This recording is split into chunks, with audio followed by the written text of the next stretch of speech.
may gagawin tayo na iPhone XR change LCD dahil na blackout po yung Ano LCD nangyari niya. dito, boss? Nahulog lang, nahulog po. Tapos naging black screen na siya, tapos di na siya bumukas.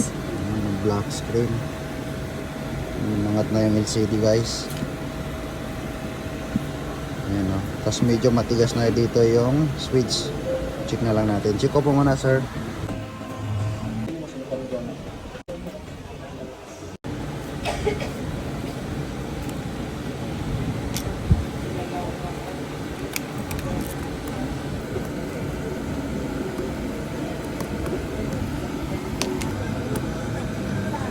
So ayun nga, okay na po yung cellphone ni Bossing. Maraming salamat po.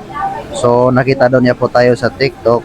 So ito, hindi po ako magsasawang mag-post sa TikTok dahil sa inyo po. Maraming salamat po. And sa gustong pumunta dito sa shop, nandito lang po kami sa Farmers. Ang open po natin is 12 PM to 8:30 PM. Huwag niyo po kakalimutan